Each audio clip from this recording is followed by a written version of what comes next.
Now let's move on to the explanation of paragraph number 9, in which there are following complex words. The first complex word is clustered, जिसका उर्दू में मतलब है जमा हो जाना. In English it means assemble or gather.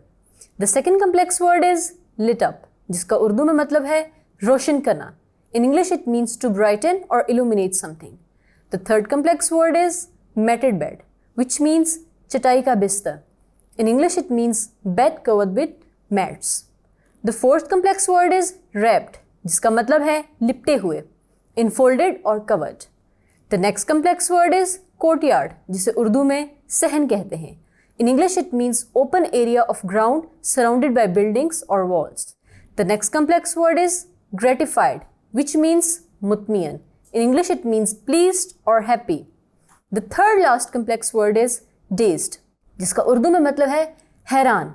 In English it means confused or shocked. The second last word is thumping, which means dhadakna. In English it means beating in a continuous way.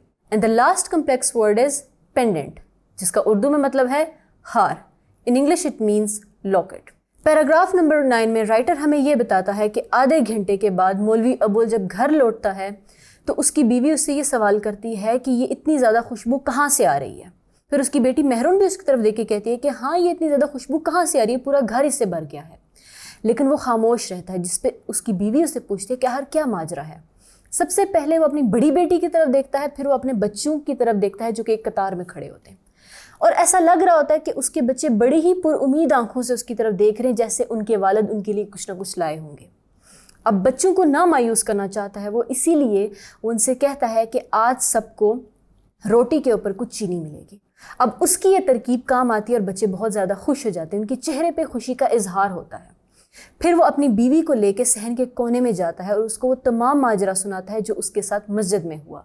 ये सुन के ज़ैबुन्निसा रोने लगती है और फिर मौलवी अबुल उसे कहता है कि तुम मत रो, बल्कि ये देखो कि खुदा ने हमारी दुआएं कबूल की हैं, इसलिए हमें उसके आगे सजदा करना चाहिए. अब इतनी ही उनके दरमियान बातें चल रही होती हैं कि उनके दरवाजे पे एक दस्तक आती है और मौलवी अबुल कहता है कि मैं जाके दरवाज़ा खोलता हूँ, तुम यहाँ इंतज़ार करो.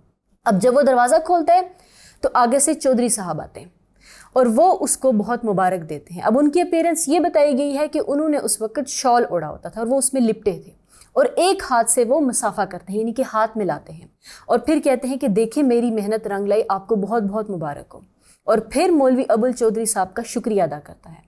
अब चौधरी साहब मौलवी अबुल को ये सजेशन देते हैं कि आप रिश्ते के लिए हामी भरें, क्योंकि कौन जानता है कि कल को क्या होगा. और शमीम अहमद एक बहुत ही अच्छा लड़का है. इसके बाद वो अपने दूसरे हाथ से एक तोहफा निकालते हैं जो कि एक रुमाल होता है, एक नरम मुलायम सा रुमाल होता है, और वो उसके हाथ में थमा के चले जाते हैं. जब मौलवी अबुल घर के अंदर इंटर होता है और वो उस रुमाल को खोलता है तो उसके अंदर गोल्ड के पेंडेंट्स होते हैं और उन्हीं के साथ 100 रुपये का एक नोट लिपटा होता है. और यहाँ पे ये पैराग्राफ ख़त्म हो जाता है. I hope you have understood this explanation very well. Thank you.